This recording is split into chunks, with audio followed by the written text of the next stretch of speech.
And welcome to the Lions Pride Sports broadcast. It is junior high night here at Lions Field as the Lockhart Lions 7th grade A and B teams will be taking the field in doubleheader action against Goodnight Middle School out of San Marcos, Texas. I want to thank everybody for tuning in. My name is Emilio Saraswata. Going to be bringing you all the play-by-play action as soon as he comes back into the booth. Doing color commentary for us tonight will be the one and only, the living legend, Mato Galvez. And before we get things going, as a good night, we'll be kicking the ball off. I do want to send a big shout-out, happy birthday shout-out to one of my younger brothers, Alex Juarez, turning the big 5-0 today. So happy birthday, brother. Love you much. And can't wait to get to party with you this Saturday night for your birthday celebration as well as your girlfriend celebration, Stephanie. And it's going to be a great time. But right now, we're going to get set to kick this one away, as Goodnight will be putting the foot into this one and get it started. And it's going to be, it won't travel 10 yards.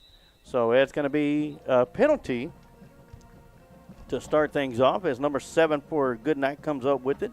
That's Nazier Prater. But the Lockhart Lions are going to have great field position to start this one off. Of course, this is, once again, 7th grade action. The B team will be playing first. The A team will be playing second. And the Lockhart Lions offense will come out to the field with the ball first down and 10 at the 46-yard line in Goodnight territory. And leading the Lockhart Lions out there onto the field is going to be number 12, Carson Lozano.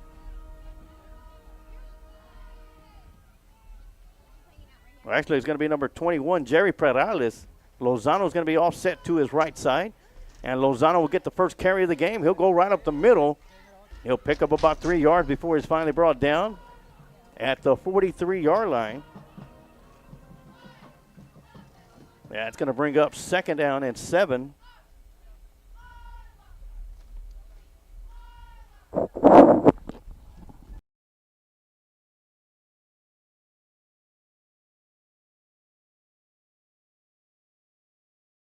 Rattlers. That's what I was about to ask you, Coach. And we have a very, very special guest fixing to put her headphones on. So here we go. Perales will get the snap, drops back, looking to throw, throws it out to Lozano, makes the catch off the fingertips, goes around the right side, and he's going to get brought down about a yard shy of the first down. And coming up with the tackle is going to be number 10, David Lucio.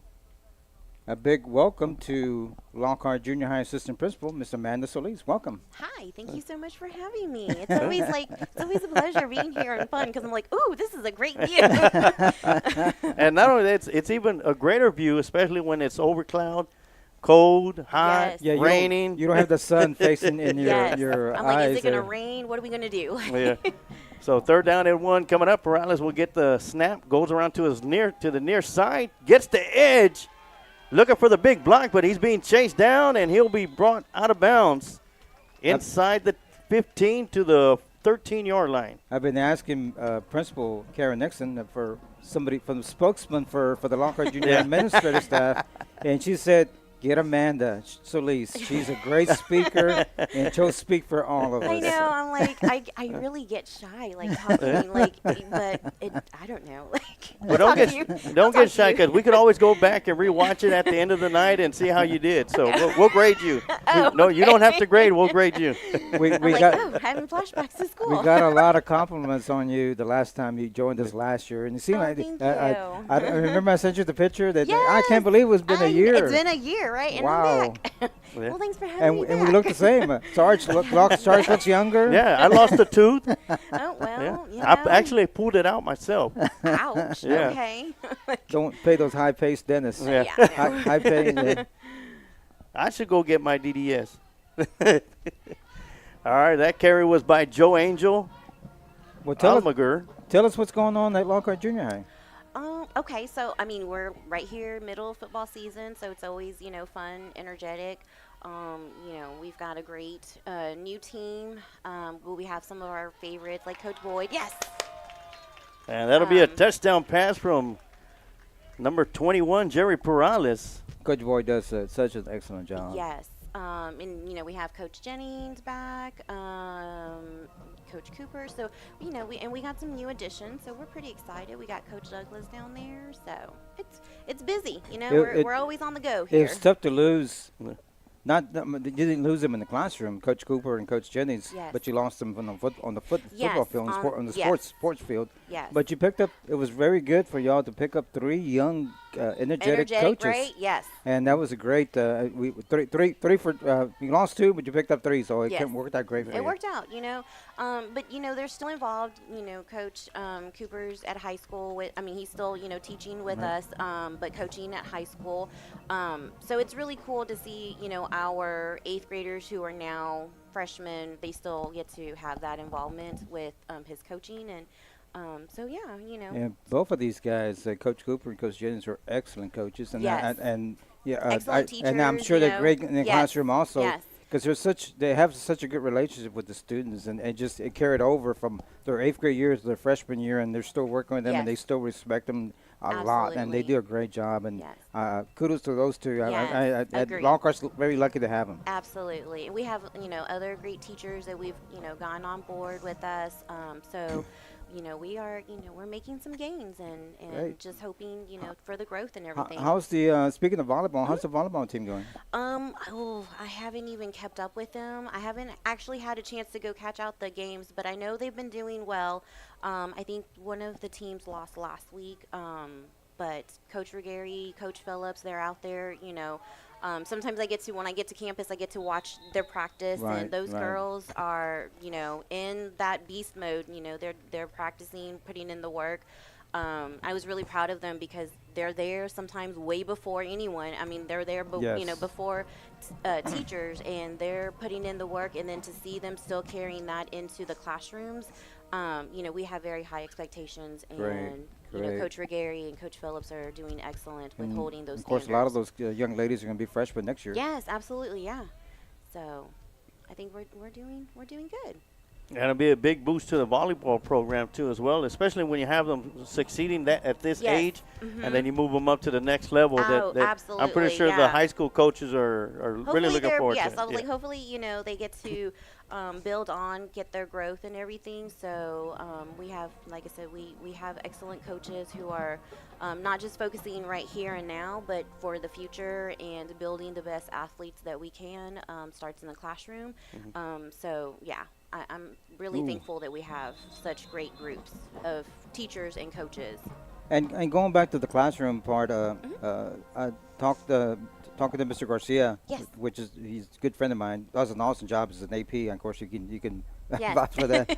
But he was saying that y'all did something different as far as the bell schedule, so to avoid some of the overcrowding in the hallways. Yes. So we, we are close to a 1,500 student population. So we worked to get a staggered bell schedule to help with the flow of traffic with our students. It's been a change. It's different transition because we've got like bells going off every class period, and you're like, wait, what bell is that? So I live and breathe my little schedule here. But yeah, it definitely. I would like something like that, but it's too small for the print's too small for me. No, I'm like, what? Wait, yeah. So yeah, Ms. Vasquez did a great job with getting that staggered bell schedule. It's definitely helped the safetyness of our students transitioning from classroom, and so it really has helped just that population movement during our transition times. So that's one change that we've done. Those little ones don't move as fast as sometimes you want. Right, and you're like, let's get to class, but they got to make their rounds and everything. So we still have some improvements to do, but some of the things that we have implemented. But have been it working did out. improve. But Yes. some of the Yeah. I know that's Sure. something that we definitely need to work on and look at. We have over 2,000 students at the high school right as now, and it gets pretty crowded. The hallways get pretty crowded sometimes, especially when you're coming all the way from the portable buildings all the way to the Like from classroom one end, upstairs. Yeah. Yes.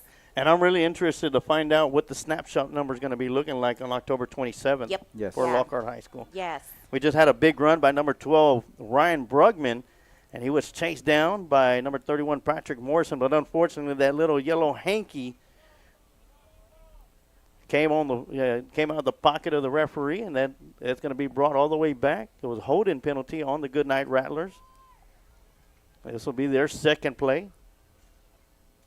It'll make it first down and 12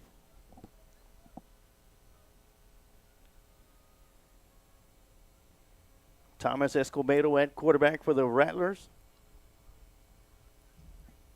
And he'll hand it off to number 13, Hayden Parrish, going around the left side, and he'll be stopped right at the line of scrimmage by number 13, DeMarcus Hill. Well, most at least the 7th grade's having an awesome year in football, and the 8th grade's not too far behind. Hopefully they'll continue in winning some games. And yes. I just talked to the coach over there that they're going to have a playoff game, and hopefully the way the season ends, how the playoff standings are going to be for the Lockhart teams. Yes. Hopefully we'll get to host. We're hoping to host a game here. That would be great. I mean, that would bring in the crowd, Yeah, and that excitement. And if 7th grade and 8th grade are on different nights, hopefully we'll be able to get both those games in. So yes.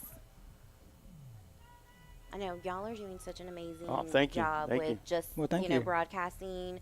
I've heard great things. When we have our families who cannot make it, they're able to. We love what we're doing, Yes. and we love the kids. When they talk about one of our football players, we take it like we're talking about our own son. We get offensive too. We get. Well, I think y'all are invested just as much as Yes. parents and staff and everything. So.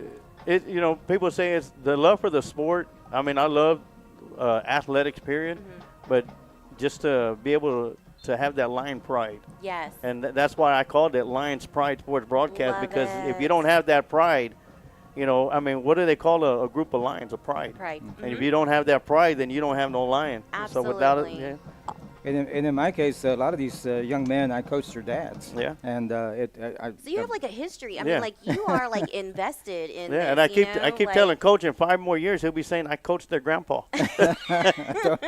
And of course, I'm pretty sure he was my football coach when I played in Pop Warner. So to be able to be Look side at by side you, with Coach, so man, you are building a legacy, sir. Building a legacy right here. And it's just they're gonna remember these moments and oh yeah, I all those people that have cheered for them and the wins and loses that we've taken. I run into them all the time. Some of my ex-students, and that young lady I ran to last week, and out of the blue, because I'm supposed to be. It's a small world, right? And she says, "Are you Mr. Galvez?" I said, "Yes, I am." So I was a student of yours, and I was trying I was a student of yours in ISS. Oh. And first time she got in trouble, she got in a fight, and I got on her big time. And she said, "I remember that." Oh wow! And ever since then, you always look down for me. You always say, "How's it going? How's your classes going? How's everything at home?"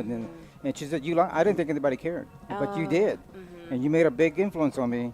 And after high school, she joined the Navy, and then after the Navy, she joined the police force in Round Rock. Wow. But she said, "I just want to tell you thank you." I said, "No, I mean, See, I was speechless. Yeah, like it's this impact. I'm in this. I've been in education. This is my 11th year. I've been very blessed to teach 4th, 5th grade, and now my 2nd year as an admin and at junior high, stepping out of my comfort zone. But it's really neat because I get to see some of my former students, yes, in the junior high level, and then even to see them in high school. It's amazing to see them grow up, and they remember. I mean, they remember everything you. Yes. You think they're not listening, but they are. Oh, absolutely. Yeah. And they're like, "You remember when?" And I'm like, "No, but okay." But it sounds like that's something I would say. Oh, they remember what happened to that truck you used to drive, or what happened to that car you used to drive. You still like to drink Pepsi, like all those little things, right? Yeah, exactly. Yeah. Are you still a Cowboy fan? You're like, yeah. And it looks like this will be the last play of the quarter as the clock will run out. So at the end of one quarter, it is the Lockhart Lions 6 and Goodnight Rattlers 0. We're going to take a quick timeout, and we'll be right back for the second quarter of the Shields AC and Heating right here on Lions Pride Sports Broadcast. We know it can be hard to follow a dream, even harder to one. However, at Changing Faces Barber Academy, we not only understand, but welcome those walking the path of their reveries. We make it our purpose to teach beyond just a skill set of cutting hair. In fact, we want to help with communication dexterity, give you the abilities to not only build clientele, but to be able to build off one. A good barber is the customer service he or she gives. And that is the mission here at Changing Faces Barber Academy.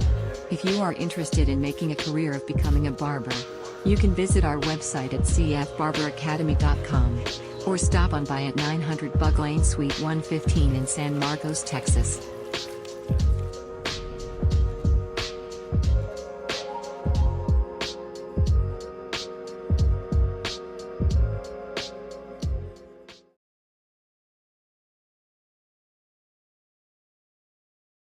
Shields AC and Heating is a small family-owned business located here in Lockhart, Texas. You can count on us for all your air conditioning and heating repairs. Here at Shields AC and Heating we service commercial and residential HVAC system as well as refrigeration, ice machines and walk-in coolers. So, if you're in need of commercial or residential AC repairs you can count on Shields AC and Heating to be there for you by calling us at 512-227-1219. We take pride in your comfort.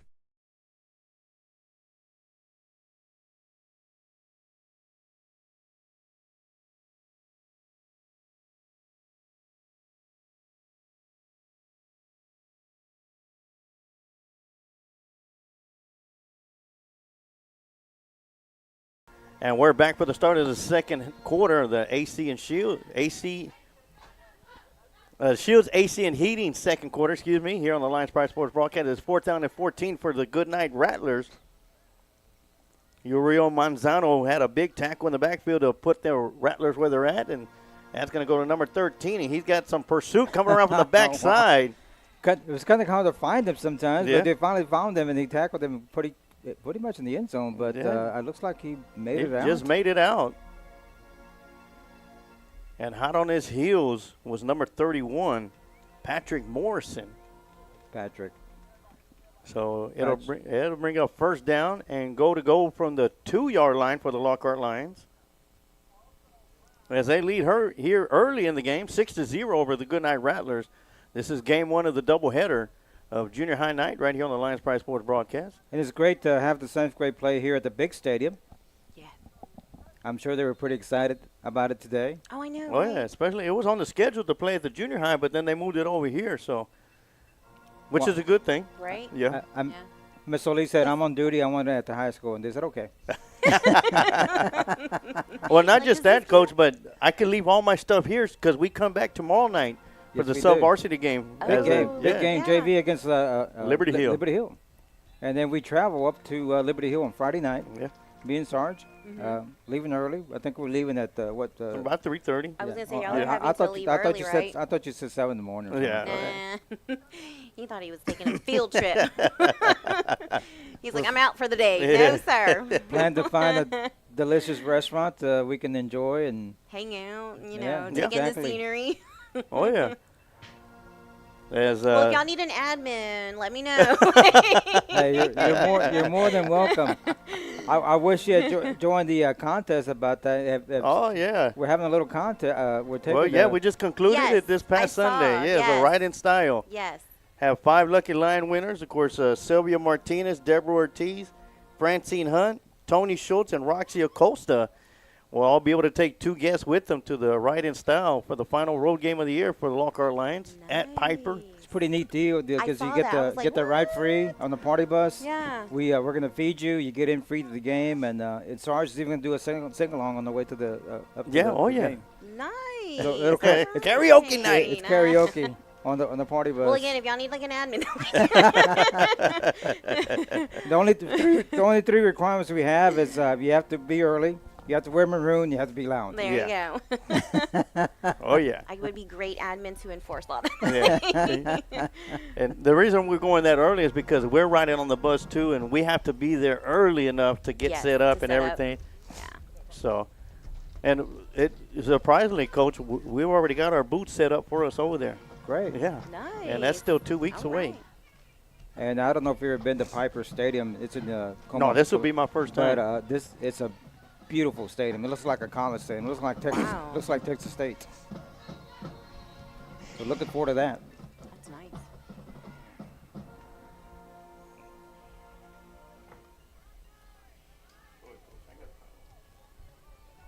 Onside squib kick by the Lockhart Lions recovered by. I don't think it traveled 10 yards, so the San Marcos Rattlers take over the football.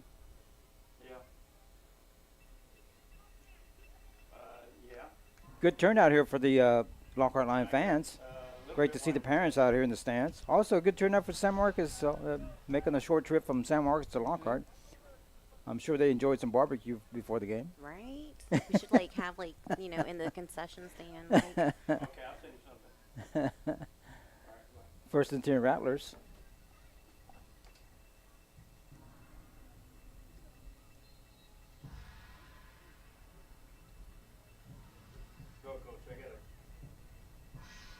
First and 10 Rattlers at the 48-yard line. 7:22 left in the second quarter. Lockhart with a lead of 13-0. San Marcos lines up. Shotgun formation. One receiver on top. Looks like he's calling an audible. And here comes the snap. Eventually, there you go. Hand off number 13. Good yardage there. Picked up a good 6 yards. Second and 4. 6:48 and running here in the second quarter.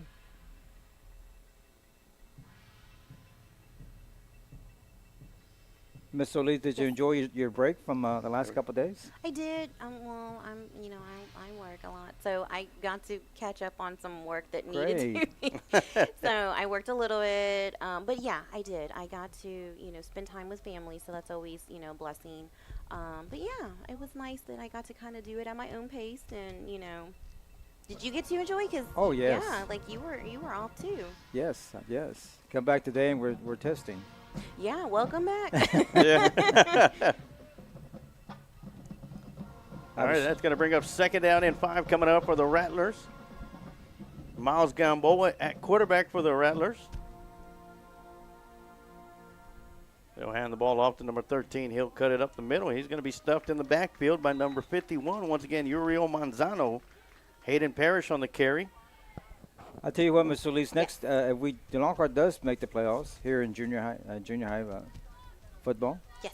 We play half a home game. We definitely want you to be part of our broadcast that day. Yeah, let me know. Even if you're not on duty. I'll stop by. Be like, hey guys, how's it going? I'm out of here. You can give us the weather report. Right? Oh my gosh, I've always wanted to be a meteorologist too. Well, here's your chance. Here's your chance right here. Seriously. And do the Oh forecast. my gosh, for do the real. forecast before the game. I could. Like, let me know. And then you can also Today's you can high. also you can also predict a victory. I could, right? Like, let's see. And if we do, we're gonna play the lotto. Yeah. Oh my goodness. Yeah, 3rd and 6 coming up. High snap. Parrish once again getting the handoff. He'll break through an arm tackle, and he'll pick up enough for the first down. And unfortunately for this week, Coach, at Liberty Hill, the band will not be traveling That's what I heard. to the stadium. They have Wow. a UIO Region 12 competition going on. Yes. Which you can hear the band practicing right now in the practice Yeah, field. in the background. So, I tell you Let's what, see. you think football practices a lot, the band practices it's even more. intense, just right. It's just as intense. Yeah, I think Friday they are doing like a family night where you can come out and see their performance. I believe they're going to do like all of the show. Here at Lockhart movement one through- Stadium? Yeah. Yes. I think it starts at 7 o'clock. Yeah, 7 p.m. Yeah. And it's a free event. Come out, see them. This is going to be their performance that they're taking to contest.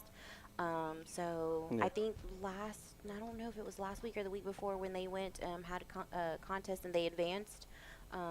So they put in the work too. So Yeah, it's going to be the UIO Region 12 marching contest. It's going to be at Hero Stadium in San Antonio, Texas. That's a beautiful stadium out there too. And the Roaring Lion Band will perform at 8:25 a.m.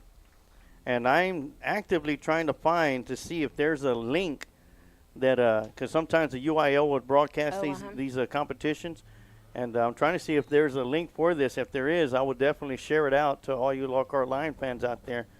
So y'all can wake up in the morning, 8:25, and listen to the Roaring Lion Band in competition. Good luck, Yes. Lockhart Lion Band. Well, yeah, best of luck to them.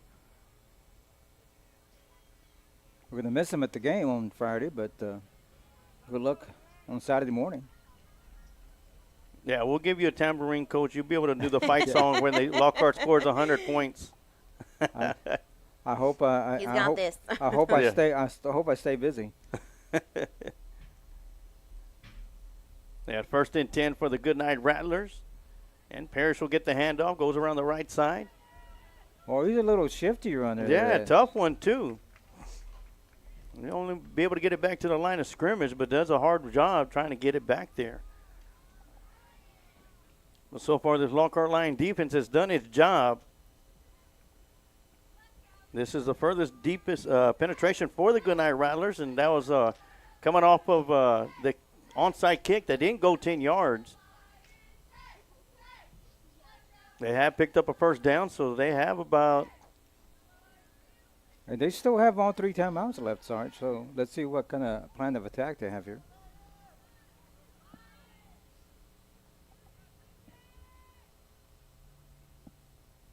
That quarterback shifting the running backs around. Getting Parrish offset to his left side. Oh, okay. Sorry. Is it going to be false start or all sides? Goodnight coach is just a little bit upset over on the other side. Now, you said there was about how many kids walking the halls of the junior high? Well, there's less than 1,500. I think the last I had heard it was like 1,450, 1,460, something like that. But of course, we'll find out, once we get settled, finalized with our snapshot, right? And, that total count. And I know there's been talks of a second junior high or even another elementary school, and later on down the road, possibly a second high school. Well, I think they are going to move forward with building another elementary. I think they're renovating high school for the growth again. But yeah, we definitely are growing. All the subdivisions going up, yes. bringing in families. So well, come realignment in February, Lockhart will be moving up to 5A Division 1, which is pretty big. We're gonna have to leave the district we're in now and probably be joining probably New Braunfels Canyon, Smithson Valley, Hayes, Bernie Champion. Bigger Seguin, bigger schools than us. Larry Garcia with a big tackle, of course, but with every realignment, the number always gets shifted up a little bit higher. Yeah. But I don't know. I think Lockhart just might have a little bit more numbers than what's going to be expected. I would not be surprised. And there's just so much growth going on in Lockhart, and they're not going away. They're bringing more people with them. Yes. And once again, Larry Garcia in with the stop. We're not the little small Lockhart anymore. No. We grew up with. We're not Mayberry anymore. We don't just have one sheriff now. We have quite a few now. Yeah, coming out of the game is Isaac Ramirez. He was also in on the tackle. And one thing I'll talk to Coach, that these kids are 7th graders, but going to stand next to them, these guys are huge down there. Especially these kids are getting bigger and taller. And those guys over there, the 7th grade A team, they're huge. Yeah. You stand next to them, and I'm like, guys. I'm like, oh, sorry, Miss Elise. And they're like, I'm like, down here. We hear something, just don't know where it's coming from. In fact, most of them are bigger than some of the 8th graders. Yeah, it looks like a timeout's going to be called by the Goodnight Rattlers with 1:18 left to go here in the Shields AC and Heating second quarter. Miss Solis, is November the 1st teacher in service day, or is it a holiday for everybody? Let me check. I think it's work. That's our next break, Sarge. Not that you're counting down or anything, sir? Yeah, not soon enough. Not that you're counting down. Well, we might might be during the playoff times for the junior high. Because we still have 2 more games left. We have Breezy Monster next week, and then Gonzales finished the regular season with Gonzales for junior high. And 7th grade will be here, and I think 8th grade will be in Unless Gonzales. they lose. Because this is going to be a big test for them tonight. Goodnight always has an excellent football team. So, answer for November 1st. It is a student holiday, but strategic planning day for staff teachers. So no holiday for parents then? No holiday. No. Is that what you heard, sir? You have to have perfect attendance. You have to have perfect attendance to. No. Yeah, second down and 6 coming up. I don't know if you listened to the interview we had with our high school principal. Ms. Vasquez. I didn't get to, but I saw the pictures, and I And- was looking at Ms. Vasquez doing some And big one things thing, over one thing here. we're talking about the perfect attendance awards he has for the high school. Mm-hmm. And I said, I made the comment of, well, teachers are saying, hey, what about us? You know, Yes. we had to be here every day also. And she said, we're working on it. We're definitely going to work on it. We want our teachers to be there every day. Which is bad That's news just for like, me, yeah, being a sub. Oh, I won't know, right? I'll be unemployed. Great job by number 72, Aiden Black, to get in the backfield, but unable to wrap him up. But Joe Angels jumps right in there and makes the tackle. And the Goodnight Rattlers are looking at 3rd down and 13 with 1:02 left to go here in the first half.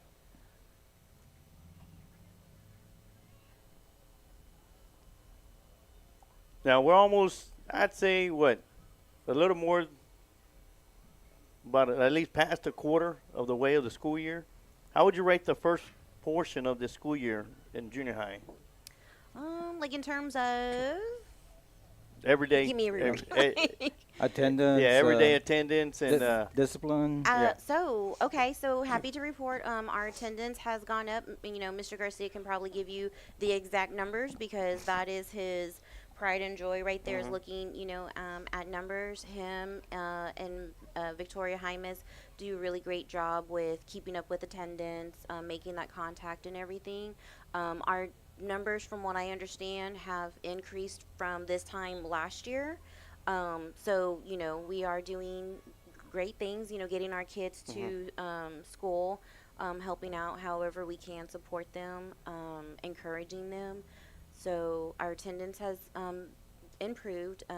I think little things that we have done, like staggered bells schedule, has helped with the flow of traffic and just the safetiness of everyday, you know, passing and passing periods. So I think that's definitely helped with like behavior. So you know, we've made some changes, continuing to make those adjustments. You know, we just try our best with discipline, try to be supportive with our students, our parents, but always welcoming the feedback and everything. So yes.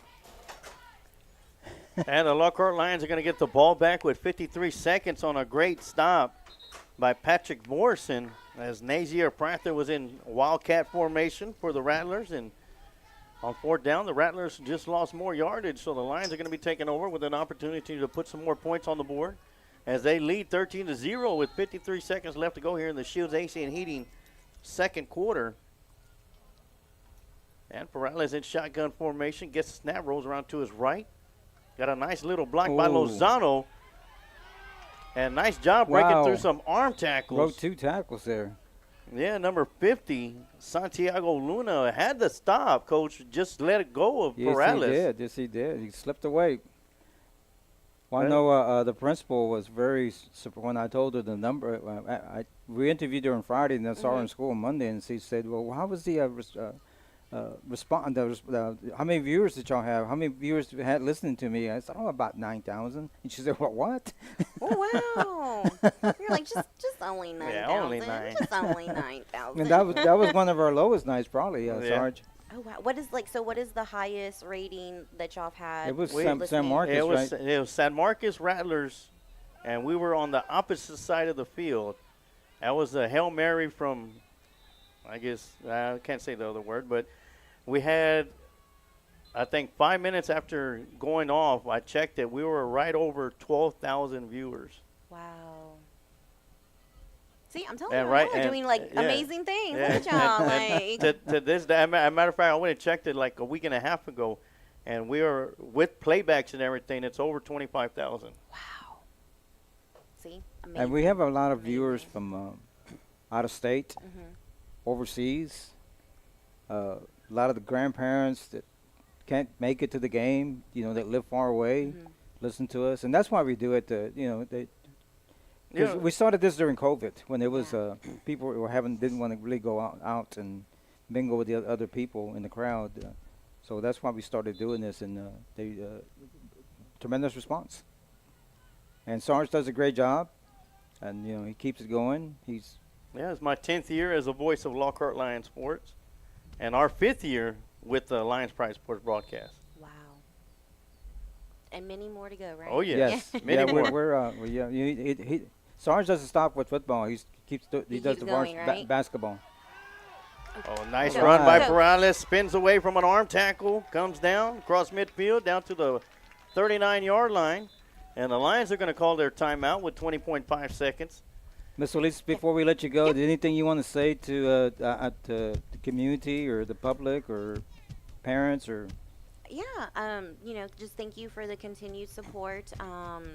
It really does take a village to get our students, our athletes to the growth that we are wanting. So just partnering together, we can make those changes happen. Just thank you, parents, for always, being a voice, advocating.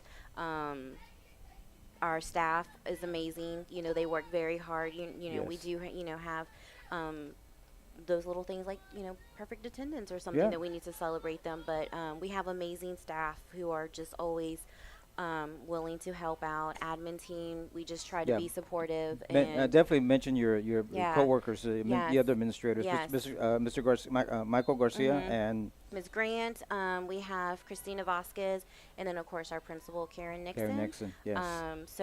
Like I said, it takes a village. It takes all of us being involved. And so, Oh, yeah. Oh, break through some tackles and get into the end zone. Yes. With 7.1 seconds, Joe Angel with a great catch and a great run with some broken tackles, and the Lockhart Lions Scored with 7 seconds left. I know, right? So it takes a village. We celebrate together, and when we don't have those wins, we come together and make those adjustments. Thank you so much for having me. It's always a thank you pleasure for being coming on. here. Thank Oh, you, yes. and you will be coming back. I guarantee you. Thanks. You know I want to be bugging you. I know, I bug I you. got this. I bug you enough as it is. And I I know, know I got every this. morning I get in touch with Miss Solis and give her something positive to go on. Yes, thank you. And and that's what we need to do. We just need to spread that positivity, be an encourager. I always tell my students, the world has enough critics. Don't be one more. Be that voice of change, be that encourager, because if I need it, I know there has to be someone out there who needs it too. So Right. I just try to instill that in my students that I come in contact with. That Sometimes all it takes is a kind word. exactly, exactly, and you may be that one person that shows kindness to someone that just needed. So. And I've get comments all the time from you. He said, "Where you been? I haven't heard from you." you always say, "Hey, have a good day or good morning or something silly." And I get busy during the weekends with football, and sometimes we come back late on Friday, and and I know I'm always reaching out like, "Hey, you subbing in high school? Like, you need to." Yeah, they won't let me go. No, but that's fine. I promise you, after football season, I'll make a trip over there. Yeah. But thank you. Thank you and, so much for having me. Thank you so much. I appreciate it. All right, Thank well, you. this is going to be our Kreitz Market halftime show here for the first game of the doubleheader. We're going to turn off our mics and take a quick break, and we'll be right back for the start of the second half and your Adam & Sons AC and Heating third quarter right here on the Lions Pride Sports Broadcast. Smoke Texas Barbecue puts smiles on faces. Since 1900, Kreitz Market has been putting smiles on faces with every bite of Smoke Texas Barbecue.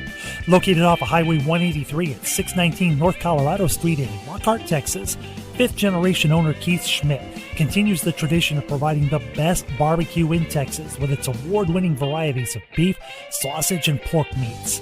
All Kreitz Barbecue is post oak smoked to perfection under Pitmaster Roy Perez's watchful eye in Kreitz Market's hallowed brick pits. Let Kreitz cater your party or event. Kreitz can assemble a complete barbecue dinner and sides for any event in Central Texas. To get a quote on catering, Kreitz Barbecue Catering Manager Weston Black can be reached at 512-398-2361. That's 512-398-2361. Kreitz Market opens 7 days a week, Monday through Saturday from 10:30 a.m. to 8 p.m. and on Sundays from 10:30 a.m. to 6 p.m. You can find out more about Kreitz Market on their Facebook page or go to kreitzmarket.com. That's www.kreitzmarket.com.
Kent Riddle Properties has been the main sponsor of the Lions Pride sports broadcast since 2020, and has been a big supporter of Lockhart Lion sports for over 40 years. Lockhart Lion fans all over the world have been able to follow the games on the Kent Riddle Properties scoreboard, as well as being the main sponsor of the Lions Pride sports broadcast. Kent is also the QA guy for every broadcast. Kent Riddle has been in the real estate business for over 35 years. If you are looking to buy, sale or lease a property in the area, you can contact Kent Riddle at 512-359-0036. If you are having automotive issues, take your vehicle to Car Care Automotive located at 7000 FM 1327 Suite 4 in Austin, Texas. Head mechanic and owner Alex Juarez has over 30 years of experience, from diagnostics, AC repair and brakes, to rebuilding engines and transmissions. Car Care Automotive is the place to go to get you off your feet and your car back on the street. Call 512-945-8105 for more information. Adam & Sons AC and Heating is a locally owned business. President, CEO, and U.S. Navy veteran Adam Renteria has been certified in HVAC since 2010. Adam is also certified as a home performance specialist through BPI. Adam & Sons offers professional work, excellent quality service with affordable prices. Whether it's commercial or residential, Adam & Sons is the one to call. Contact Adam & Sons AC and Heating at 512-844-2695 or email adamrenteria64air@yahoo.com. Mention you heard this ad on the Lions Pride Sports broadcast and get 10% off your service call.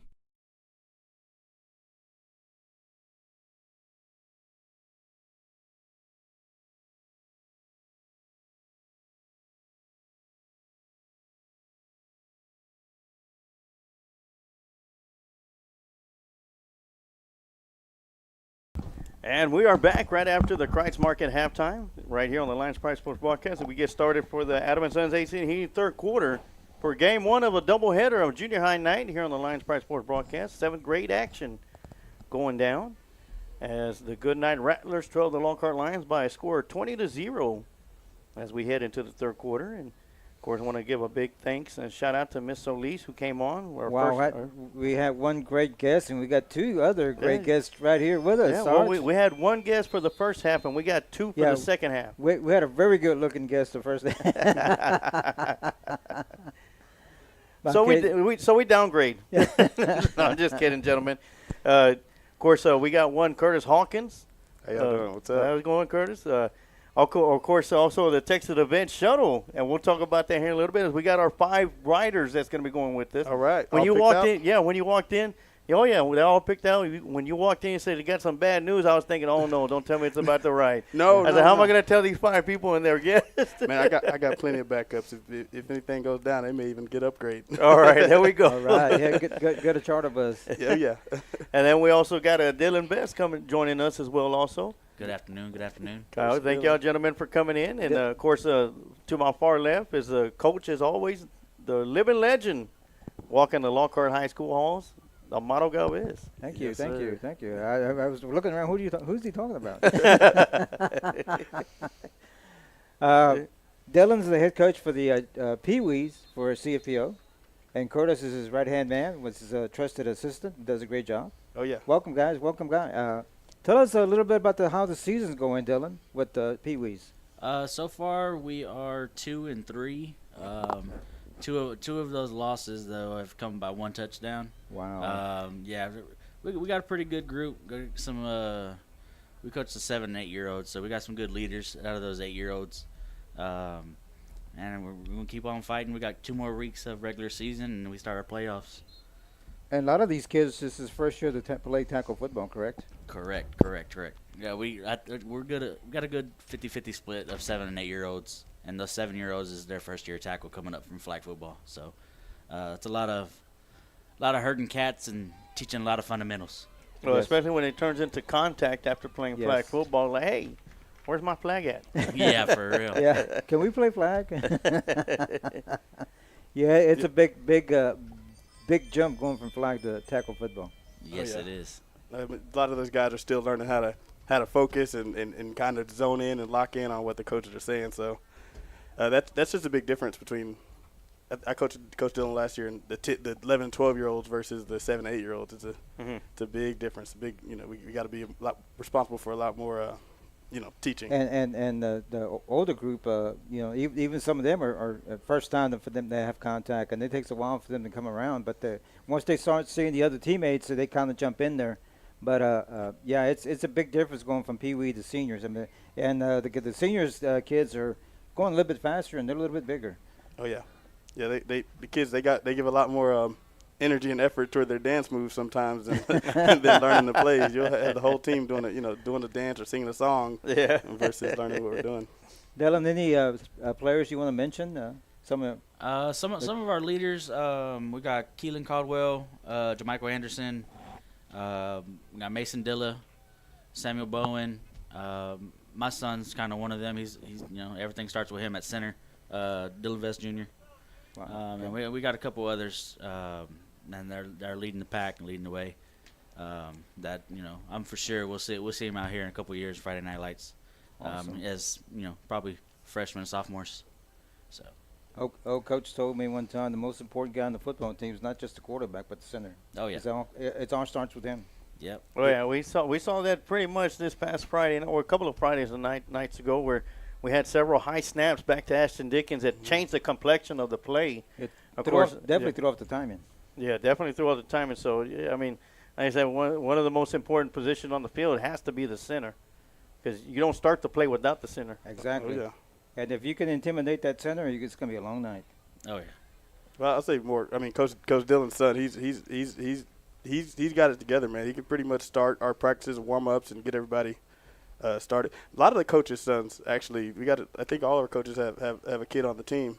A lot of those guys, you can see them kind of stepping up above the rest. I don't know if that's just the extra attention or focus to football, but definitely there's a good starting five there. I'm the only one who doesn't have a child on the team, so I can just be as mean or as stern as I need to, or teach them up and be the opposite of that. You could be the bad guy. Yeah. Dylan, mention some of your other assistant coaches. My right hand guy right here, Curtis Hawkins, and he does it all. He if I'm not there, he's stepping in. We also got Leo Peralta, Jimmy Bowen, Samuel Rodriguez, and of course can't forget our team mom, Maria Bowen. Yes. She does a lot behind the scenes, and doesn't get a lot of credit, or as much as everybody sees my title head coach, yes. But she does a lot. I'll tell you what, on the team mom, every year I see more and more of the team moms getting more involved, and they're so very important. People don't realize they work so hard behind the scenes, making sure everything's the water's ready and making sure the kids are in line, make sure the kids are correctly uniformed, and the list is endless of what they need to do and what they do. And that's one thing Memo highlighted last week, and talked about the team moms. He said how important it is to have a team mom to take care of the little things. And those little things become big things if they're not taken care of. They do, for and sure. One thing they okay, what's going on? Yeah. Nice spin move by number 87, who broke away from a huge hit. Julian Quintanilla picks up a big first down for the Lockhart Lions. He took a huge hit right around here about the 32-yard line. And speaking of delivering hits, Curtis Hawkins, you were on a tear in your high school career, giving out hits. yeah, it was all right, man. I don't remember him. At this point. I'll tell you, endless getting tackled and running through shoulder pads, my team and the other team. It's just it all blurs together, man. It was a wonderful experience. I can tell you that. Now let's talk about you also got a group, Lions Legacy, that y'all got going on to I guess it's almost like an off season or even during the season to help these young kids.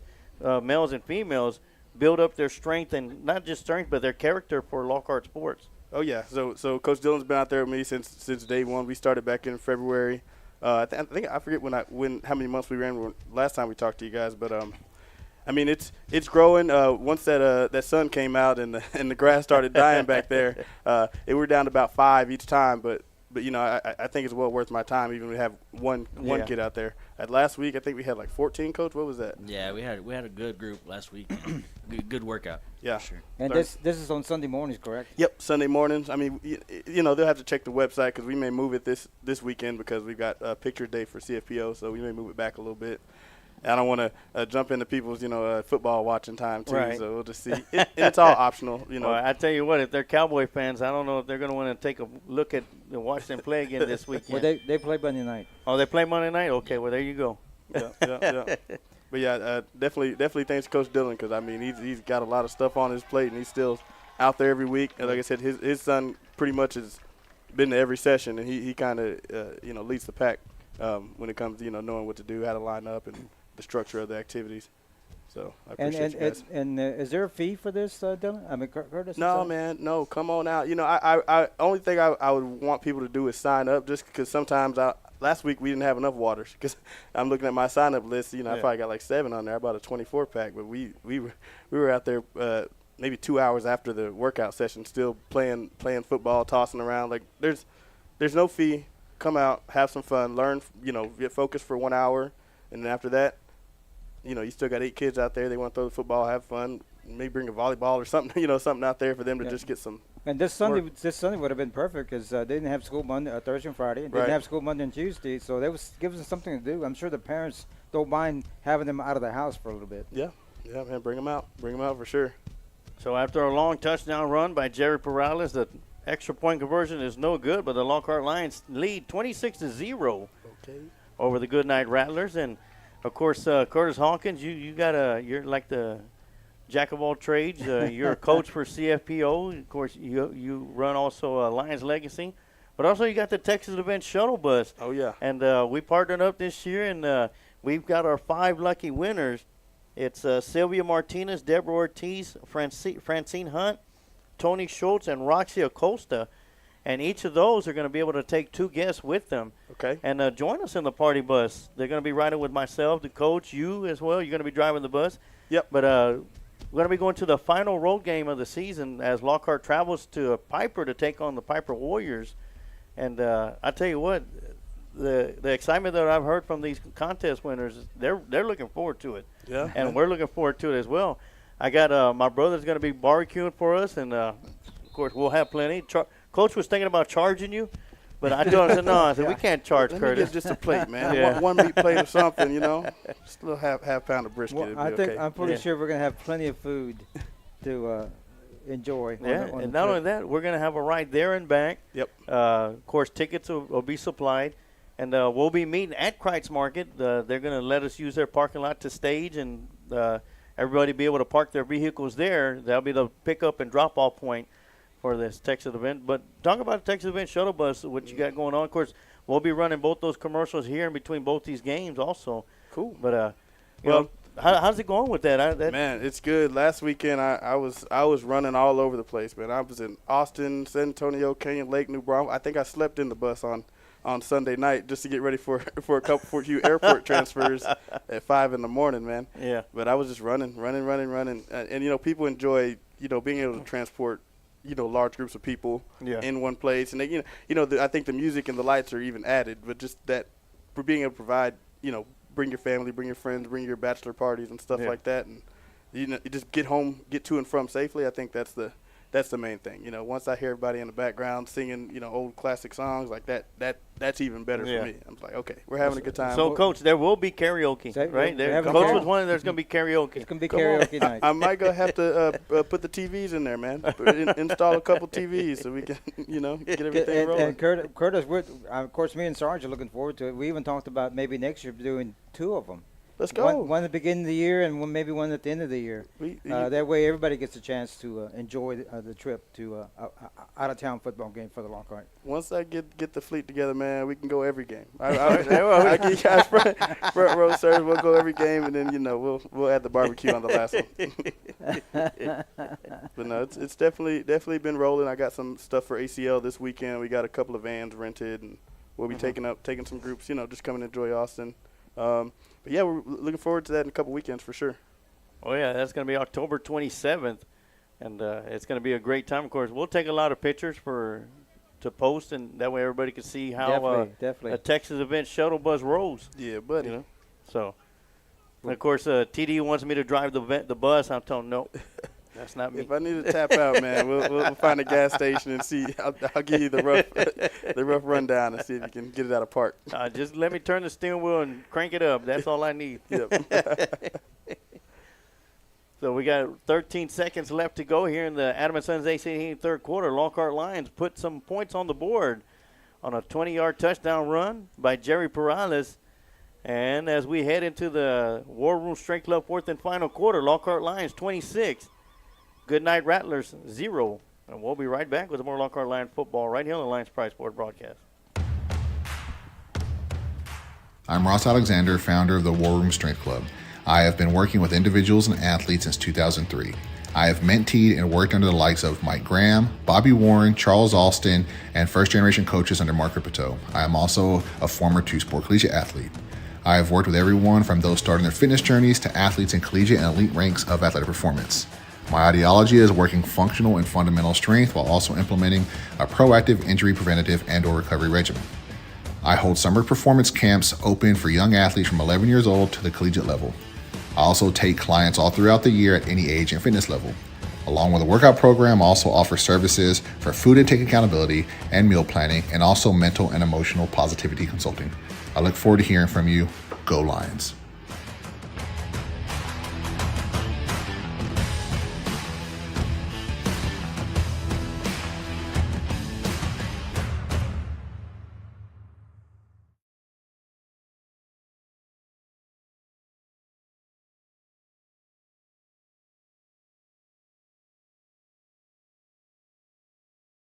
We are back for the fourth and final quarter here for the War Room Strength Club.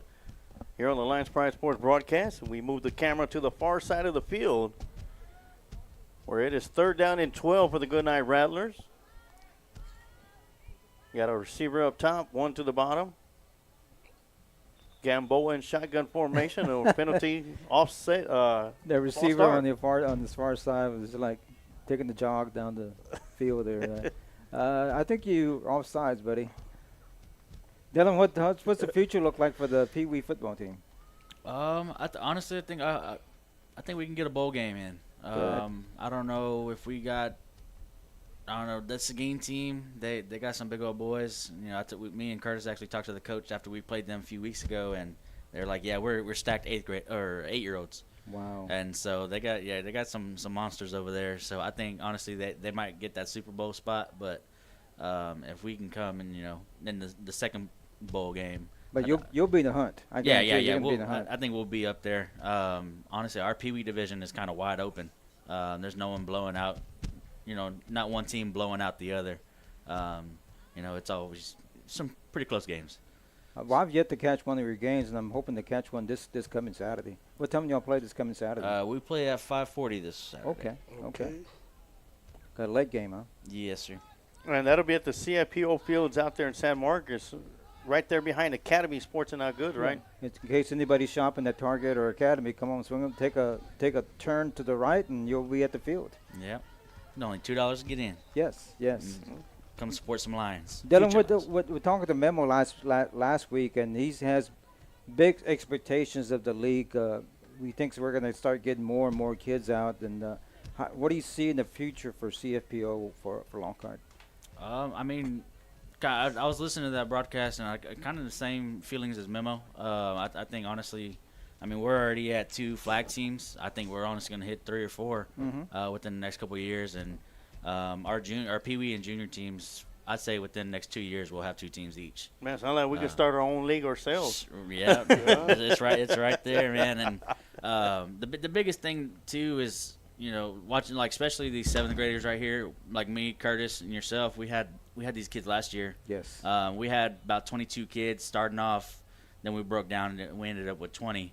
And we needed a lot more of those kids coming out, because you can tell the ones that come through CFPO program, even on Friday nights, you can tell which ones, that have been progressing through the years. Well, I know the coaches say that our kids that have gone from CFPO to junior high football are much tougher. Oh, yeah. They're used to contact. They're used to getting getting dirty, and they like that, and that's why a lot of them start on B team, but after a couple of weeks they move up to A team because they're just so physical. Yeah. You need them on the field. Like number 31 out there, Patrick. He's probably one of the most aggressive out of A and B team, and I was surprised when I saw that he made B team because. And he's a stud. Patrick? Yeah. Oh, yeah. Patrick Morrison, and he's done a fantastic job this afternoon here in the first game of the doubleheader. And he's my front runner right now for Defensive Player of the game. Definitely. Yeah, he's that. And I guarantee you he's going to be on A team next year. Oh, yeah. Because a lot of these kids, that's all they need. They just need a good offseason. Mm-hmm. I saw a few of those guys as I was walking through. I guess they were sitting waiting for the A-team game. He called. I got my hood on and everything. They're like, Coach Hawkins. I'm trying to lay can low. I go anywhere without getting my name called? Right. No, it was good, man. I saw Jackson, Alex, and Carlo down there. And I know, Dylan, you've had the honor of coaching quite a few, not just the 7th grade kids, but 8th grade freshmen that have played for you in CFPO. Yeah. How does that make you feel? Oh man, that's great. When same thing as Coach Hawkins. When I was walking up, they're all yelling my name.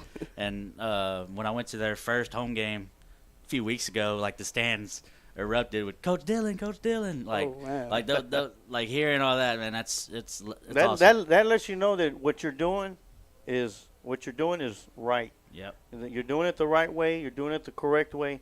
And, people think, well, right and correct is the same thing. No, there's two different meanings to that. Mm-hmm. You're doing the right way by teaching these kids, and you're doing the correct way by teaching these kids as well also. But they're two different things. And, it like with myself, when I still see a couple of kids that I coached in Little League, and they're already graduated from high school, and they still say, hey, Coach, how's it going? Yeah. I'm like, well, it's either should I call you Coach or should I call you Sarge? I said, well, you call me what you want.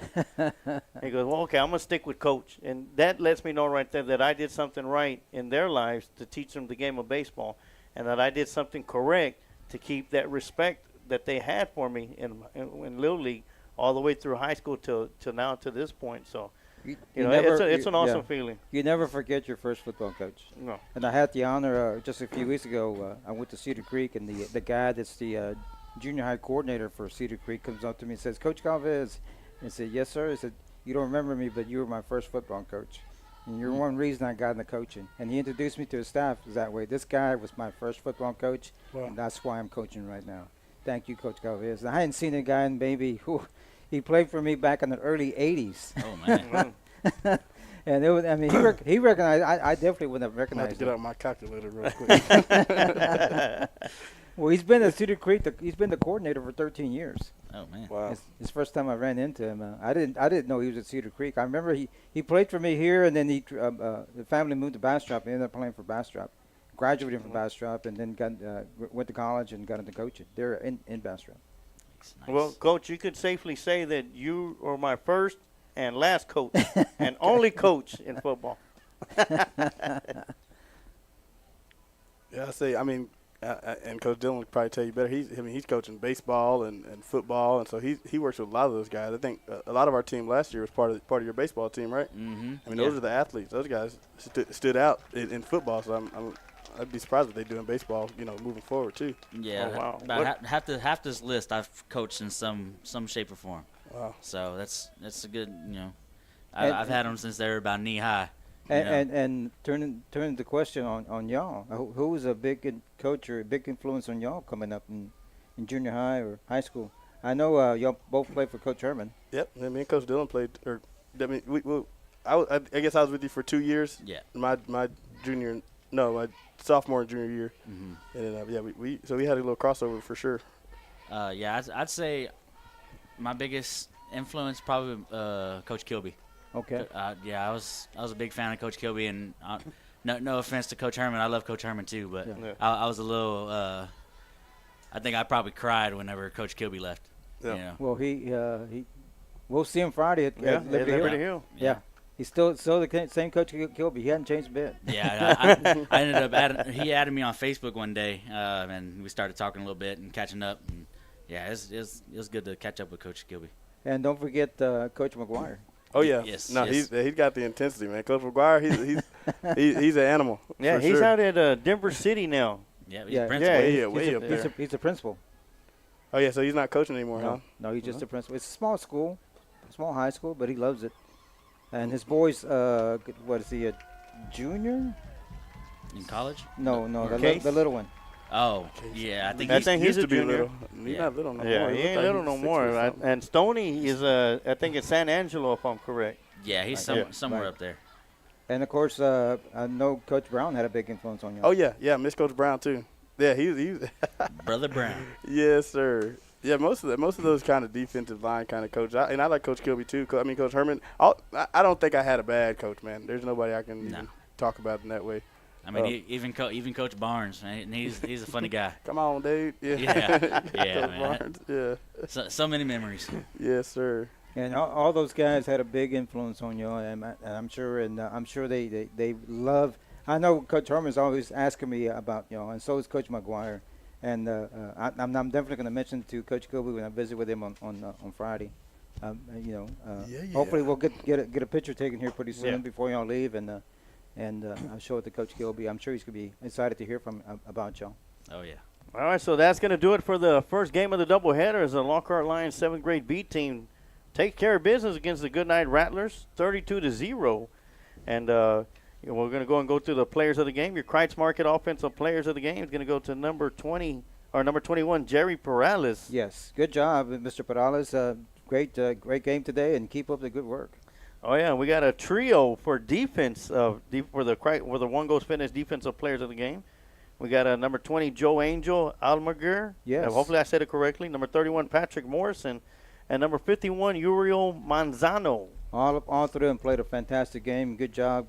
Keep up the good work, and good luck next week. Oh yes. So we'll keep it right here. We got Dylan Vest and Curtis Hawkins, coaches of the CFPO, Lions Legacy, Texas Bench Shuttle Bus. Man, is there anything that y'all don't do here in Lockhart? Well, of course, they'll throw Little League in there with Coach Coach Vest. Dylan. Yeah, he put some good 10 on my bus this summer too. Oh, see, well there you go. Yeah, I don't know how many windows that was, Coach, but I'm pretty sure I got cut a deal. You're like this with like a Fred G. Sanford because he got a whole bunch of them. Yeah, exactly. Yeah, that was a workout for sure. And Dylan also does basketball, Sarge. So man. Oh, they got CFPO basketball too as well. Now, how's that? I know they just started up that couple of years ago. Yeah, we started with one team 3 years ago, and then we finally broke out, and we offered it to the community, and man, I think we have just as many kids as the school program has, and we have, a more competitive because we're playing South Austin, Seguin, from teams from all around the area. So it gives it kind of more of a select feel. But, we're also, we're doing fundamentals, everything like that for first-year players as well. So we welcome anybody, even financial stuff, we help with that as well. So we encourage everybody to hop on board, whether it's football, basketball or cheer. Memo had talked about volleyball was something that was going to be talked about as well for CFPO. Yes. But one thing I would like to see, because I know CFPO has done a great job with football, and now they've expanded to basketball, and if they do a volleyball, that's going to be a great addition for Lockhart, so young ladies will be able to get into the action as well in that. Where it's just not basketball, they can do volleyball also. But I was talking to Memo, I was like, man, that'd be nice if they were able to do baseball for CFPO. Yeah, that'd be pretty nice too. They also have like the pony leagues and stuff like that, and then Little League. So, and I'm heavily involved with Little League too. So I would respect them in that aspect. They have the fields and everything like that as well. Yeah. So that'd be a big deposit to make to get some fields rolling around here. Mm-hmm. Get a whole facility, man. Just get a big old metal building and get some grass space outside and bring all the sports. Bring them all. I tell you, with all the growth that's coming, we're gonna have to do something to expand on all sports. Yeah. Yeah, speaking of the future too, I know me and Memo have kind of been trying to find some land, so we can expand, with the expansion of Lockhart, we got to expand our program as well.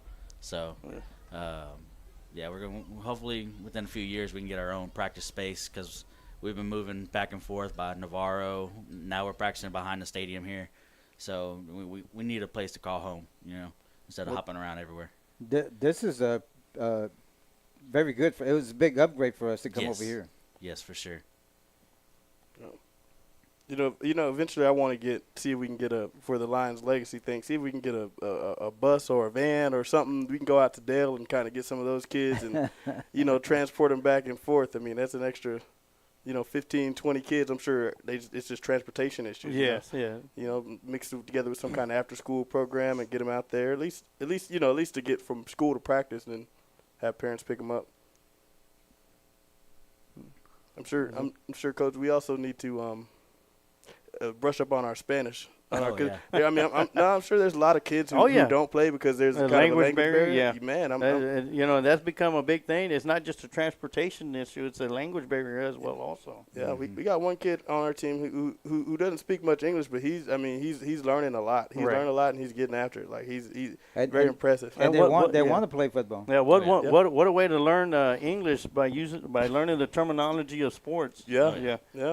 I mean, physics, everything. I mean, he asked more questions than the other kids. Yeah. And I like that. I like that about him for sure. And he's definitely learning from it. But if I can brush up on my Spanish, maybe kind of learn that, we can reach a whole other population. A little habla español. See. So as we get set, we're just a few minutes away from kickoff for Game 2 of the doubleheader for 7th grade action. And I keep saying 7th grade, but I look down there. I almost want to say JV, actually, because these guys are huge down there. Oh, yeah. This is just 7th grade right here. Yeah, a lot of them hit some growth spurts since last season, for sure. Now we got a couple of fantastic players out here for the A team. Of course, one, DeMonte Anthony. Last broadcast we had of 7th grade football, he run shot all over. I believe it was Miller, the Diamondbacks, if I'm correct. Yeah, man, I saw that. Well, I don't know how long Coach Dillon's been working with DeMonte, but last year we saw kind of that greatness already showing out. So I'm glad it translates over to this level of play. Coaches are already talking about him. They said because his brother's very tall. Oh yeah. And I said, what if he keeps growing? What if he gets taller? He can't play running back. I said, well. Leave him back there. Leave him back there as long as he. We'll find a place for him. He can always play tight end. Yeah, I think when he gets to varsity level, he'll probably be a wide receiver. Because even Ethan Aguirre on varsity, he was a running back for us. Unfortunately, we lost Ethan to Hayes High School. Oh, did we? Yes, he transferred to Hayes High School. Yeah, but when he played for us, and then he transitioned to a wide receiver as well. So. Yeah, apparently there's a transfer portal in high school football, I guess. It's like they got in college. Well, we picked up a kid from Luling supposedly this week, but of course he can't play for a week or two till he gets in condition and caught up. By the time he be ready to play, he's got to be on JV. He's going to play on the last game of the season. Oh man. Well, the Lockhart Lions won the coin toss, deferred for the second half, so they'll be kicking the ball away to the Goodnight Rattlers here in Game 2. And got our special guest here in the broadcast booth with us, Curtis Hawkins. Yes, sir. And Dylan Vest, Lockhart Lion greats in their own. And always great to have y'all guys on here. And especially talking about football and sports. And, good to see that even after high school, y'all are still very much involved with the youth of Lockhart when it comes to sports, especially in the football area. Well, I told Sarge we have to do this because we did memo last week, and I told Sarge, let's do each division every week. We need to honor these guys for the tremendous work they do, because you know as well as I do, these guys are not getting paid. Yeah, they're not getting paid. They don't get a penny, and look how much work they do. And just like the team moms, they do a lot of stuff off the field. It's not just coaching, it's the other stuff that you have to do. Yeah. And next week we plan to have the other coaches from the other teams, and we definitely need to recognize y'all and give you a big thanks, and thank you for keep up the good work and do a fantastic job that you're doing already. Yeah, one thing I used to tell my team when I was coaching baseball, guys, I don't get paid to do this. Mm-hmm. my payment comes when I see you on that baseball diamond as a varsity player. When I see you graduate in high school, that's my payment right there. To see y'all guys succeed, and whether it's you're going to continue on the baseball diamond or you play on the baseball field. As I had a lot of guys that I coached that went on to play football and stopped playing baseball, but just to see those guys graduate and continue playing sports, that was my payment right there. Like I said, nothing's for free. That's true. So that was considered my payment. I've coached for almost 20 years, and I think my payment's been paid in full already. So Amazing.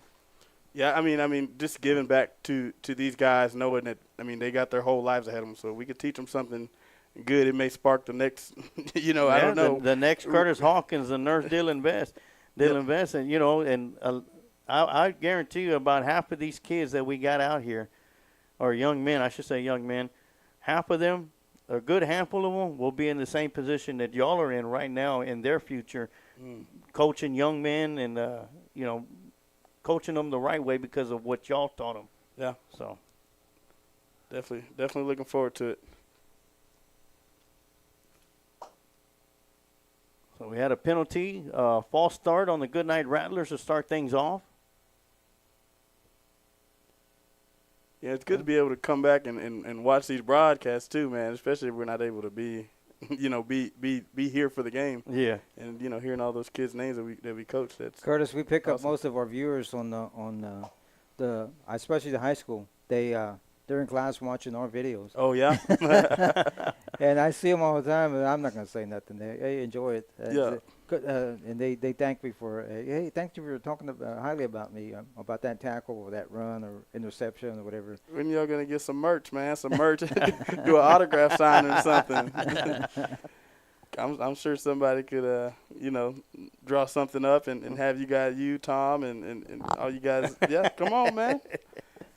And a lot of the 7th grade, the junior highs and the freshmen also, they take our tape and show it to the kids the next day during athletics instead of, usually they would run or lift weights, but the next day after a game, they show it to the whole team. The whole team watches it, which is pretty neat. It's a good perspective for sure. Oh, yeah, to see. and they I know the junior high kids love it. Seeing it's like being on ESPN, yeah. And a lot of these kids also, after the game, they go home and watch it. Yeah, it's good to see film. Like we had film, we do film in CFPO sometimes too, and everybody learns different. So it's good to have that to look back on too and say, oh dang, I missed that block and this is why I missed it, or right. or this is the hole I should have went through and why I missed going through that hole. And most of these kids of this generation, they learn more by seeing it. Yep. They see it and say, okay, now I know what you're talking about. When do y'all start? I guess giving the players nicknames and whenever y'all see those little sparks of greatness. Is this 8th grade or 7th grade level too late? No, or too early. Sorry. No, it's never too early and never too late. What do y'all see for the 7th grade team here? Man, you put me on the spot. On Curtis. the spot, man. I didn't know if you already had something written down, man. No, none. We have none yet for 7th grade or 8th grade. Okay. But of course, we got one for Nathaniel Gonzalez. We call him My Time. Okay. And there's a funny story about that. Is we were having a Lions Roar. During the Lions Roar, we were having a broadcast. We brought all the football coaches for high school, and we were talking to them. And we just so happened to be talking to the running backs coach. And the football players were walking by, and Nathaniel walked by, and he started yelling at us like we stole something of his. And I was like, man, hold on, man. No, but he started telling us, he goes, it's my time. It's my time. Because, of course, he was catching a lot of it, saying that his position was going to be, he had to fight hard for his position. But he bought his time the last couple of years, and, it was just in him to say it was my time. And from then on, I've been calling him My Time Gonzalez, and it stuck. So showing out. Oh yeah, he's already over 11. I believe over 1,100 yards on the season, and he's on pace to break if he rushes. I think 210 yards per game for the rest of the season. For the last 4 games, he's on pace to break Ashton's record that he broke last year for the single season leading rusher in yards. Wow. He was told since spring that he was going to lose his job to a freshman, and he said, "Nope, it's my job. It's my I was." And you're talking about tremendous work habits. Yeah, that's The a guy reason to put in extra reps. And the guy never missed a day of workouts during the summer. amazing. And after the summer workouts in the morning, he would go to Ross Alexander and hit the weights. Yeah. Yeah. And Ross pretty much had to tell him, dude, go home. Go.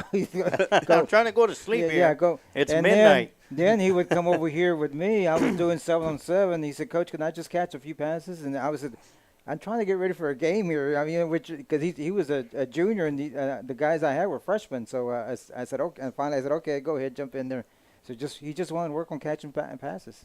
I mean, that's what it takes, man. That reminds me. I mean, back in the day, we used to have all our guys. I don't know how we used to get to the field at 7th, 8th grade. We're just like speedball on the high school practice fields, or if there's open weight room, we got 10, 15 guys in there. Like that. That's what it takes. Yeah. So you can't help but pull for a guy like that. Yeah. I mean, he's just so much hard work. It's all hard work because he's not the biggest, he's not the fastest, he's not the strongest. But I tell you what, he leaves it on the field. Definitely leaves it on the field. Oh, that was pass interference out there, and great coverage by number 3. Well, he didn't throw the flag. Yeah, Charles Johnson the third. There we go, CJ3. How's that? CJ3. Give yourself Yeah. a little break. There we go. So that's going to turn the ball over on downs, and the Lockhart Lions will have the ball first down and 10. Well. No, they didn't throw the flag, Sarge. Well, no, it's a it's first gonna down. Yeah, first down for Lockhart. So Lockhart Lions will have the first possession. The defense does their job to start the game off against the Goodnight Rattlers offense and turns the ball over on downs, and the Lions will have the ball first down and 10 at the 30-yard line. And we'll see the Lockhart Lions offense for the first time tonight. Yeah, speaking of that freshman group, man, that they got some super guys on there. Yes, they do. Yeah, they KB Rowland, KB Bright, man, him, Nathan Rowland, and there's studs all over that team. Zaire, I call him ZBS. He's the 8th grader, 8th grade 18. Yeah. Oh, there you go. Yeah, Zarai's really good. He's a speedster just like There he DeMonte. goes. Yeah, DeMonte with the wheels going around the near side and into the end zone. Easy. I said, there's no way this guy's a 7th grader. I thought that was Coach Anthony out there. Yeah, right. I'm sure Coach Anthony's here. We were probably going to try to get him up here next week Yeah. for an interview. He's probably roaming around somewhere. Shoot, he should Yeah, have there he is access right to the field somewhere, right? He's in uniform over there. Oh, okay. I'm like, Oh, yeah, there he is. He may be front row.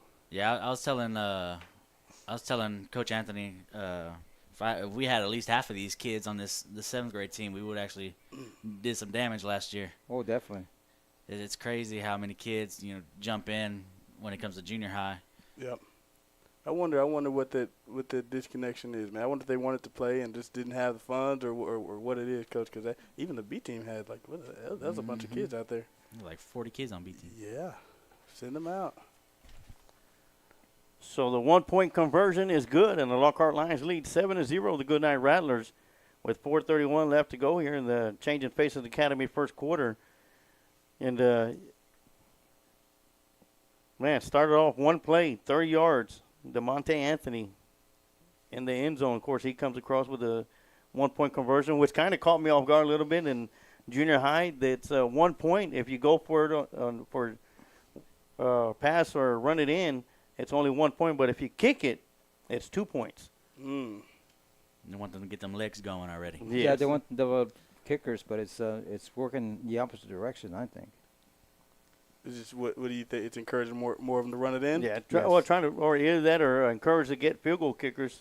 The thing the is, junior high level. also Lockhart District is one of the few that do the. A lot of the schools have been going to. You get the ball at the 35. There's no kickoff. There's no kickoff return. You can punt the ball, but you can't rush it. You have to fair catch it, for the safety of the kids. Yeah. And because you have so many kids, and you don't have time to work on special teams. You just have 2 coaches, so it's very difficult to work special teams, and it's a safety hazard and time because you don't have enough time to work special teams. For sure. That's the big thing, in general nowadays is the safety. Uh-huh. We even see it in the NFL. Safety. Yeah, nothing bigger about safety than what happened last year, the Monday Night Football game with DeMar Hamlin. Oh, yes. So safety, it's become a big thing, and not just in high school football or football in general, but sports everywhere. Mm-hmm. Yeah, I mean, we're definitely glad, I guess, for the – I don't know if everybody is, but for the temperature change. I mean, from being out there in 100 Oh, yeah, everybody is. Everybody is. Yeah. Maybe trying to put on, some pants now or, some sleeves. But, no, this is a lot better than the heat. And the second drive for the Rattlers, they'll start off with an inside handoff. It'll be good for a couple of yards before number 5 comes up with a big hit. That's Joel Garcia. Be a 3-yard gain. That'll bring up 2nd down and 7 for the Rattlers. Sorry, you got a lot of things going on here, man. I'm impressed. I'm very impressed. You the cameraman, the scorekeeper, the commentator. This is amazing. I watched this for the replays on our YouTube channel. Of course, This is live right here. Got everything, all our commercial spots and all that. Man. Well, of course, we got our big monitors right there. Of course, I got that monitor for Coach, but he never looks at it.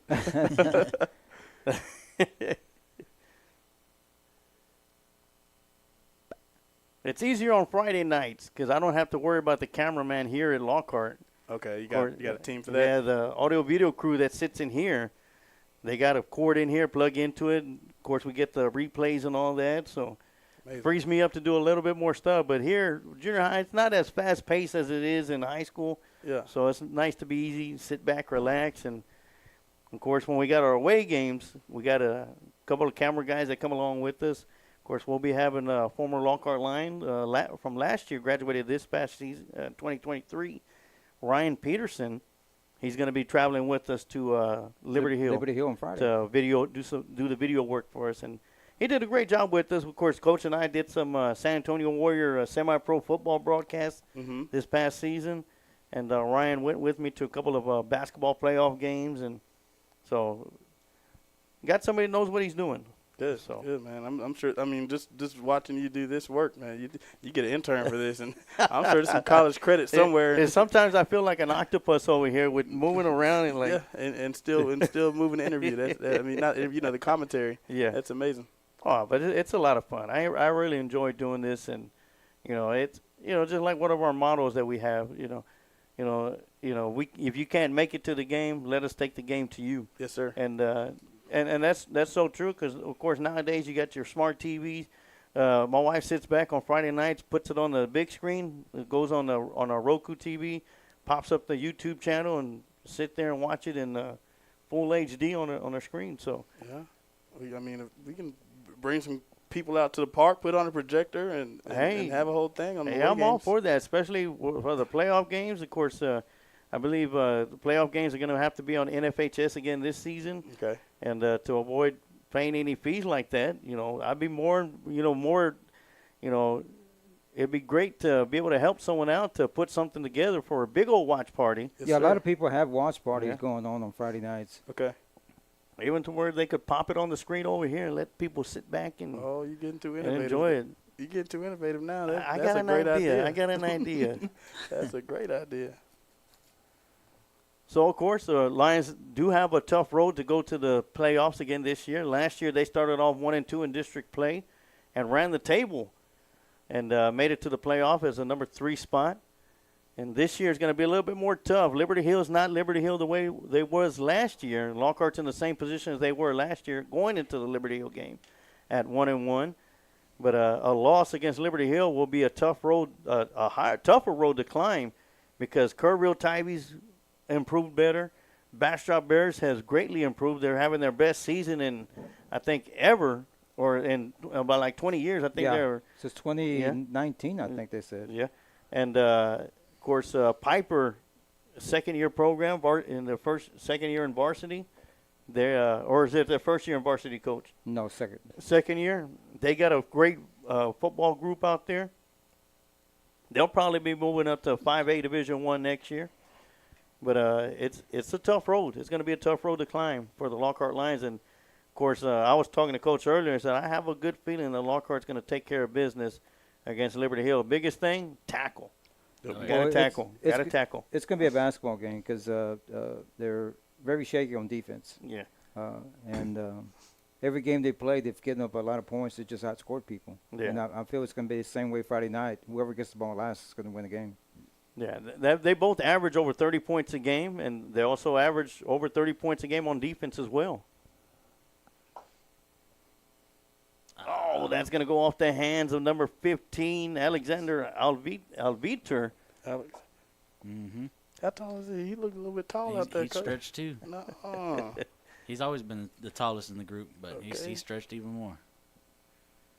I said, how is it? I mean, I know we briefly touched on that, but, you know, y'all see kids that have come and gone through the CFPO from the groups, from the flag all the way up to senior league, senior division, and now they're out here, 7th graders. You know, you sit back and it's like you throw your hands over your head like they're like, Well, yeah, you kind of got to give know, them to the yeah. coaches, give them to the 7th grade, and hope that that we taught them something, to upgrade. But like Coach Dillon said, I mean, they those are the guys who are showing out here. Those are the guys we hear you guys calling their name every week. And so after the incomplete pass is going to bring her up 2nd down and 10. Quarterback will get the snap, rolls around the left side, following DeMonte. Gets a nice block on the far side and still Waylon in bounds. Ain't no way. Waylon Johnson. Oh, Yeah, Waylon Johnson with a nice little run out there. Picks up the big first down, gets it inside the red zone, all the way down to the 14, 13-yard line, where it'll be 1st down and 10 for the Lockhart Lions. And Waylon was our quarterback last year, Sarge, so we have a very good connection with him. Yeah. He came a long way for somebody who had never played football before, and did a fantastic job for us. wow, and it's hard. It's unheard of for a guy that's never played football before to take the reins at quarterback. Well, he's a really, really good baseball player. Yes. And he's a fantastic baseball player. And so that's kind of what transitioned him to, you get a lot of, baseball quarterback connection. Yeah. When it comes to that. And it helped that he had good athletic skills, and he was also very smart. Yeah. So man in motion, and Johnson will get the hand snap, gives it on the jet sweep, and into the end zone will be number 5. Get inside the pylon, Joel Garcia. And with 37 seconds left to go here in the first quarter, Lockhart Lions put 6 more on the board and lead 13-0 over the Goodnight Rattlers. And great run by Joel Garcia. I see Pat down there with the A-team. Just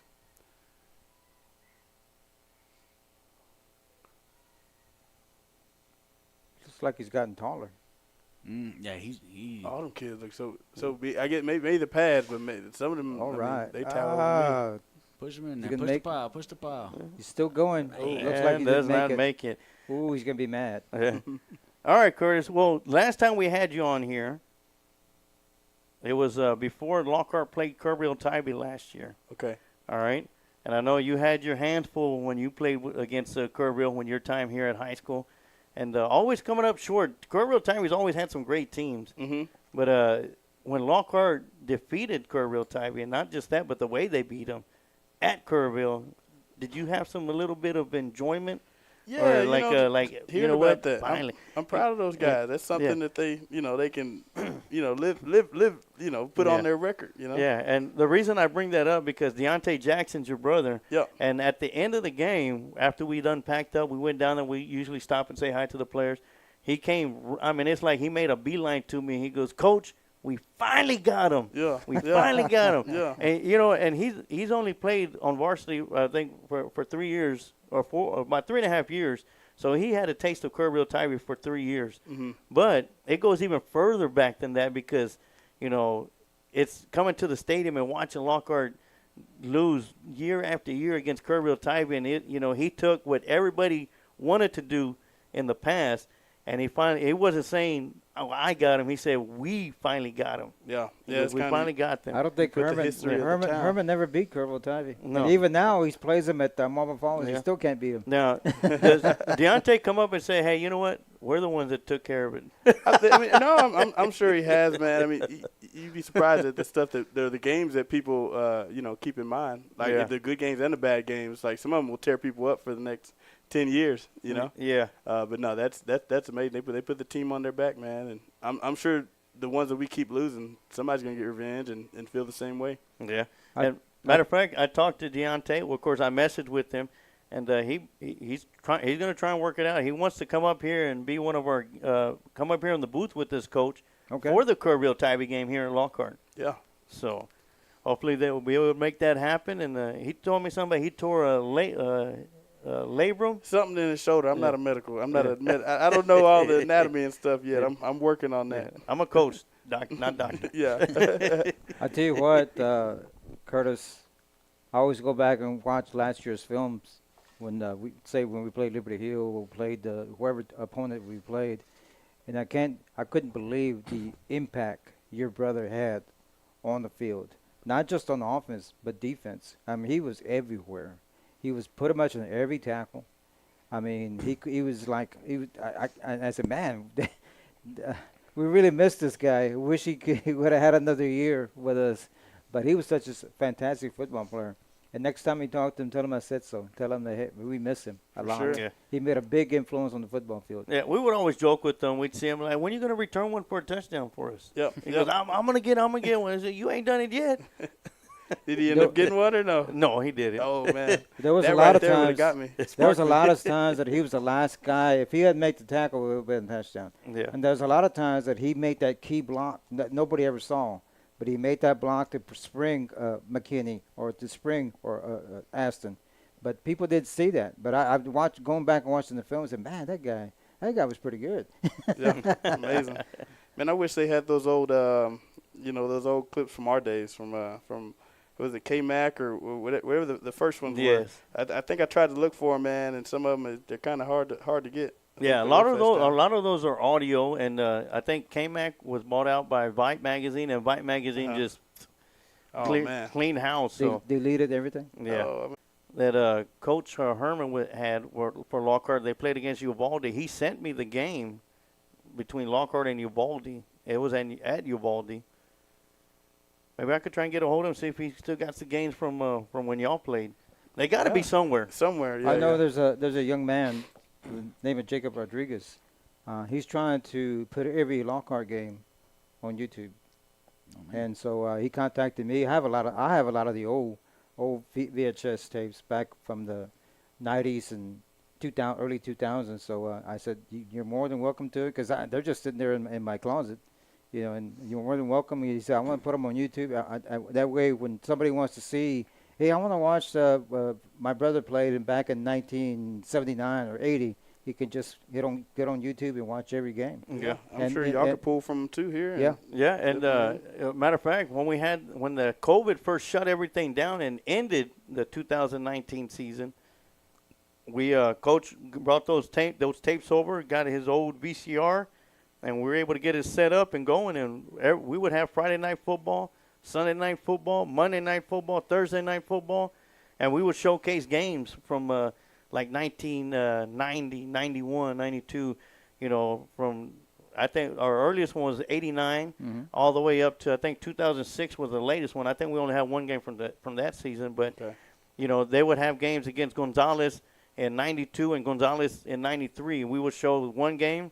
The first half, and then we showed the second game for the second half, and that turned out to be a big hit because it kept people on, their mind on sports. Right. Exactly, and they when we showed, say, that 96 season, that football team would get together at somebody's house or somewhere, and they all get together, and we'd be showing the game, and they'd be talking, reminiscing, and just high-fiving each other, and just barbecuing and having a great time, just drinking Dr. Peppers and just enjoying the broadcast. Sound like a good time. Right. And I think one of the best ones that we had in a Diesel Dogs, and that's when Coach had the highlight film for the 1971 Lockhart Lions. Ooh.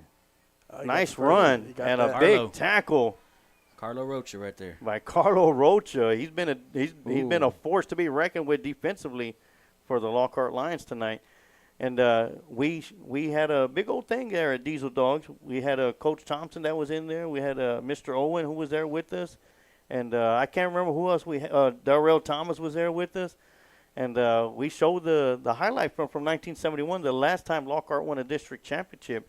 And that was a big hit right there because it went through the whole season, and we got the chance to talk to, players that were actually there on the team and talked about how the season went and everything. And it went great.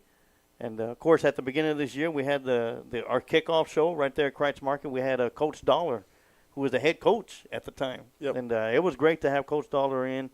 And, it was fantastic. It worked out better than what I had imagined it would, showcasing all these old games, when sports would just completely shut down. There was no high school baseball. Baseball got canned. Softball got canned. And nobody knew if football was going to be coming back around because of the COVID. And it was just something that we were able to do to get people's mind off of the pandemic, even if it was just for 3-4 hours that time.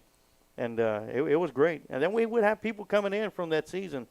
Like we had a couple of nights. One night that we did a 1990 season, and we had a great running back on there, Harold Adams. He passed away a few years back. But I had Harold Adams, who was a running back there. We had his brother, David Adams, who never saw him got to play because he was in the military. And he came in, and we had him on the show, and we were able to showcase those games. And he was able to see his brother play for the first time. So, wow. And it's pretty neat because he had the whole family back at home watching our broadcast, and they were like, it wasn't like you said, very emotional for them to watch that. I mean, back in those, that's like hidden files, man. And hey, you know what? Coach was digging in the trash and found those. That's amazing. You for real, Coach? Yeah. Yep. Oh man. They were throwing. When they were converting back from VHS to Huddle. So a lot of those tapes were taking up too much room, so they throw them in the trash can. Oh, come on, man. Yeah. They could have put out a call or something. I'm sure if somebody would like to take them off. Bless you. Well, Coach is like Batman. He saw the lion light up in the sky. He was like, wait a minute, I got to go do something. Sounds like when them freezers go out at Walmart. They got to throw out all the food. I told Sarge if I was a little bit taller, I would grab some more tapes. Oh, come on. Oh, there were more in there, man? Yeah, they were in the dumpster already. We'll never see them again. Nope. Oh, man, that's sad. But it seems like, I mean, these football moments, man, are like some of the stuff that sticks with people for the next 5, 10, 15, 20, or, multiple years, it seems. And your class reunions, the stories get bigger. A little different than what they were. Instead of scoring 2 touchdowns, you scored 3. Yeah. Next time it'd be 4. Yeah. And we even had Robert Cuellar. We even did I think it was a 25-year anniversary of his graduating class. And he brought his the highlight film for that year. Yeah. And we went ahead and broadcasted that, showcased it and everything. And they were able to, the class of, I believe it was 1996. I believe so. Was able to sit back and watch, old film, bring up old memories. And, they see people in the videos like, oh, man, I can't believe this is so-and-so. And, of course, you see all the poofy hair from back in the day and stuff, Different styles. Yeah, a lot of hairspray was big that day.